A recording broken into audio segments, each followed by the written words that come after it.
प्रभाग क्रमांक 3च्या नगरसेविका सुवर्णा मोरे यांनी वीज वितरण कंपनीच्या कामचुकार अधिकाऱ्यांना धरले धारेवर। प्रभाग 3 मधील व कामचुकार अधिकाऱ्यांची बदली करण्याची केली मागणी। खोपोली प्रभाग क्रमांक 3 मधील नागरिकांना भेडसावणाऱ्या समस्यांबाबत नगरसेविका सुवर्णा मोरे यांनी महावितरण कार्यालयात जाऊन महावितरणाच्या कारभारावर कडक शब्दांत आक्षेप घेत कामचुकार अधिकाऱ्यांना धरले धारेवर। प्रभाग क्रमांक 3 मधील कमकुवत विजेचे खांब, नागरिकांच्या जीवितास धोका ठरणारे उघडे डीपी, जीर्ण व वाकलेले धोकादायक खांब यांसारखी गंभीर बाब नगरसेविका सुवर्णा मोरे यांच्या निदर्शनास येताच आणि वारंवार खंडित होणारा वीज पुरवठा आदी विविध समस्यांबाबत अधिकाऱ्यांना खडेबोल सुनावले। यावेळी सुवर्णा मोरे यांनी कमकुवत पोल, जीर्ण आणि वाकलेले विजेचे खांब बदलण्याची मागणी केली।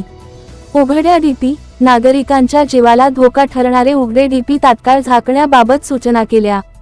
वारंवार वीज जाणे, विनाकारण वीज पुरवठा बंद होण्याच्या प्रकारावर व अवाजवी बिल येत असल्याने नागरिक त्रस्त झाले असून वरील विषयाबाबत प्रभागातील नागरिकांकडून वारंवार तक्रारी येत असल्याने प्रभाग क्रमांक 3च्या नगरसेविका सुवर्णा मोरे चांगल्याच आक्रमक होत वीज कंपनीच्या कार्यालयात जाऊन महावितरणाच्या अनागोंदी कारभारावर संताप व्यक्त केला।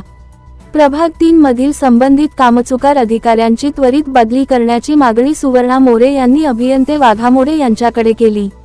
जीर्ण झालेले पोल, उघड्या डीपी, वाकलेले धोकादायक पोल लवकरच बदलणार असल्याचे व अन्य समस्या लवकरच सोडवण्याचे आश्वासन खोपोली वीज वितरण कंपनीचे कार्यकारी अभियंता बालाजी वाघामोडे यांनी यावेळी दिले।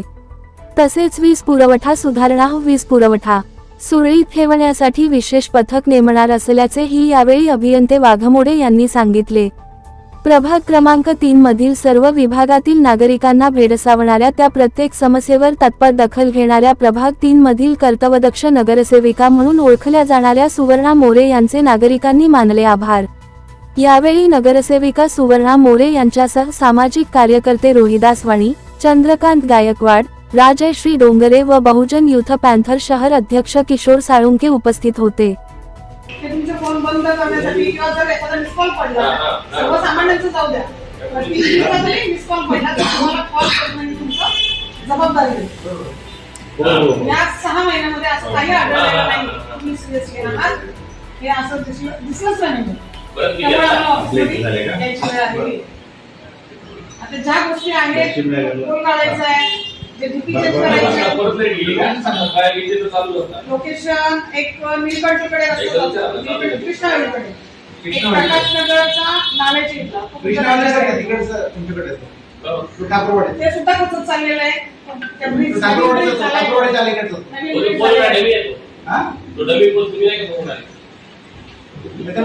पोल सुद्धा पडण्याच्या याच्यावर आहे। प्रकाशनगरचा पोल आहे, तो तर डायरेक्ट करंट पास बाजूला घर आहे।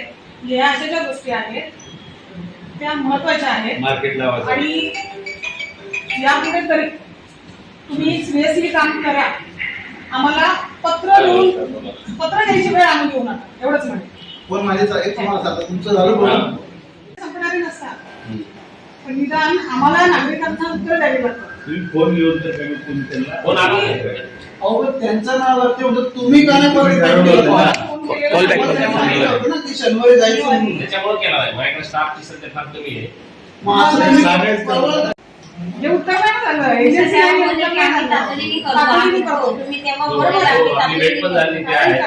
ज्या गोष्टी महत्त्वाच्या आहेत त्यांना तुम्ही प्राधान्य देणं फार गरजेचं आहे। आता एजन्सीने नाही ना, एजन्सी आपल्याकडे एकच एजन्सी काम करते सध्या, ती एजन्सी साहेबाला मागितली, माझ्याकडे 5 नाही। त्या गोष्टी आम्ही जेव्हा तिथे असतो, आम्ही काही गोष्टी ज्या सिरियसली आहेत ज्यांना प्राधान्य द्यायला तुम्ही सांगितलं 4-5 कामं मला सांगितले। एक ते कॉन्क्रिटिंगचं माझ्या लक्षात आहे, एक तुम्ही ते पोलचा माग सांगितला होता, तो तिथं मी पाठवलं, तो डमी पोल सिद्धार्थनगरचा, तो तुम्ही पडलेला पाठवला। तिसरं मला ते पोलचा एक करंट येत सांगितलं होतं, स्टाफ जाऊन चेक करून आला। डीपीला सुरक्षा दिलेली आहे नाही, डीपीला आपल्या कुठल्याच कव्हर नाहीये, त्याच्यासाठी एजन्सी आपण डिव्हिजनला मागितली। एजन्सीने आता मला ते कधी उद्याचा गुरुवारी तुम्ही स्वतः येऊन सगळे डीपी दाखवायचे आणि त्याला सुरक्षा सुद्धा तितकीच महत्वाची आहे। आता बिहारी वरच्या वॅलीचा काय विषय की एकाच डीपी वरती 2 कनेक्शन आपण चालू केले, दुसरा ट्रान्सफॉर्मर केलं, मग ते सगळं मला गुरुवारी दाखवायचं। ठीक आहे, चालेल। तुम्ही शनिवारी मला किती दाखवणार हा होता? शनिवारी मी फोन केला नाही तुम्हाला. शनिवारी तुमचा कॉल नाही, मग आम्हाला इथपर्यंत यायची वेळ या कारणाने आली. शनिवारी मी केला नाही. प्रश्न विचारला त्यावेळेस तुम्ही फोन उचलल्यामुळे आम्हाला उत्तर नसतात द्यायला हा, लागली. बरोबर. तर काय झालं? त्यांना सांगितलं का असं झालेलं. हम्म. दुसरा कॉल केला, अर्धा तास झाला, मग त्यांना येऊन जाईल अर्धा तास नाही. परत दुसरा कॉल केला, म्हणलं कोण बोलतोय, तर त्यांचा फोन दुसऱ्या म्हणजे दुसरं कोणतरी Redirect बोलत झाला. होतं. ते स्वतः नव्हते त्यावेळेस, म्हणजे असं की ते त्यावेळेस त्या जागेवर नव्हते थोडक्यात. म्हणजे तुम्ही ज्यावेळेस तिथं तुमची जर ड्युटी असेल तिथे तर तुम्हाला तिथे थांबलंच पाहिजे. नाही मी तर होतो. तुम्ही तिथं थांबलं पाहिजे की नाही?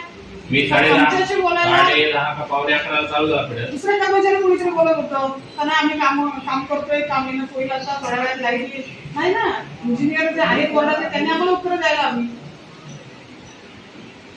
त्याच्याबद्दल मी कसं माणसं झाली. नाही की म्हणजे मला घरातलेच काम केलं जाऊ दे. कारण का तुम्ही कुठून तरी बाहेर येणार, तुम्ही फक्त तुमचा दिवस घालवणार, हे आम्हाला नको. आम्हाला ज्या नागरिकांना सुविधा द्यायच्या त्या आम्हाला देणंच आहे. आणि ते त्यांच्या वेळेत देणं. जर लाईट गेली आहे, अर्धा तास झालाय, 2 तास झाले, 3 तास झाले, काम चालू आहे नाही आहे बघायला कोणी नाहीये, मी होतो. असं नाही होत ना. ज्याची जबाबदारी ज्याला ड्युटी दिलेली आहे त्यांनी त्यावेळेस तिथं थांबणं गरजेचंच आहे. आणि ज्या गोष्टी खरंच महत्वाच्या आहेत त्याला तर आम्ही प्राधान्य देणारच. नसताना आमची कामं होत होती कारण ती माणसं सिरियसली होती. मला बोलणं भाग आहे. परत मी आलेला आता आम्ही पदावर आलेलो. बघितलं. गेल्या वेळेस आम्ही पदावर नव्हतो तरी आमची कामं होत होती. आता आम्ही पदावर येऊन तर आमची कामं होत नसतील तर याला जबाबदार कोण? हॅलो.